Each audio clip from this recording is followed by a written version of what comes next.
This week's Parshas, Parshas Vayakhel, and this week's video is sponsored as a mazel tov for Moshe and Fegi Parnas upon the birth of their daughter Ella, and as a schus and le'ilu nishmas, her namesake, Esther Leah Bas Rebbe Lazar Yehuda.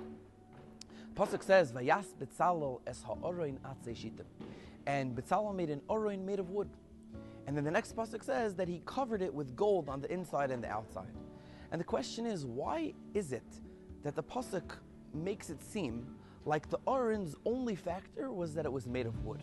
And then only as an afterthought, oh, by the way, it was covered with gold on the inside and the outside. 2/3 of the Aron were gold, and only 1/3 of the Aron was wood. So why does it seem like the main factor of the Aron was that it was wood, and the gold was only an afterthought?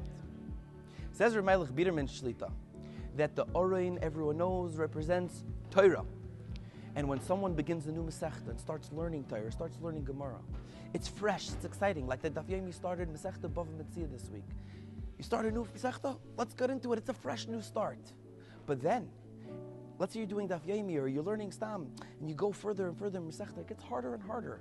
You had a long day at work, your kids were bothering you all day, you had a wedding in Muncie, you came home late at night, always excuses. But then, you struggle through it and you find the time, no matter how tired you are, and you sit and you do that daf.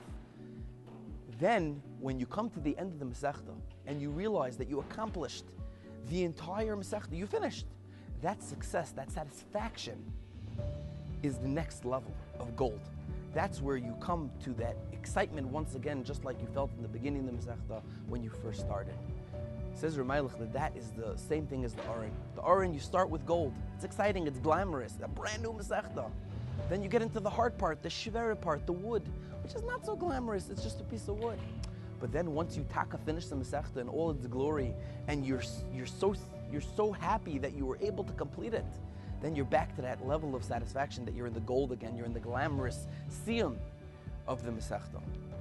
I'm standing here at the 8-time Shasathon, where me and my father-in-law just learned together the whole day with 309 loimdim that finished the entire Shas in one day under one roof. And what a schus it is to be part of it. Everyone got 10 blot and Mishnayos also. And we were zoichet to finish Shas today. And I'll tell you, in the beginning, it was exciting. Everyone's here, fresh, starting. It's the gold, it's the excitement. And forget about the lavish breakfast and lunch that they served. It also made it more exciting.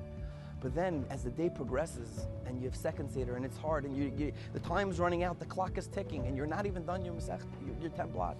You're rushing to finish these 10 blot that you prepared so hard for. And now, as the time comes to a close, and you mamash finish your Masechta, you feel excited, you're elated, you're happy. Wow, we finished, that's the gold.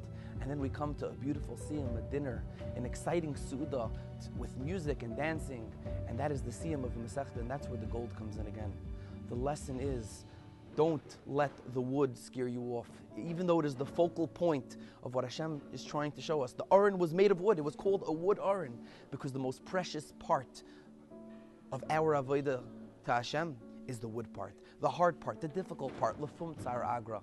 The gold is a nice bonus, that it's exciting, but the main part that Hashem loves so much is that wood, is that shver part, that difficult part that we fight through when we're falling asleep at night and on our Gemara, and Hashem loves that. He wants to see us fight for Him.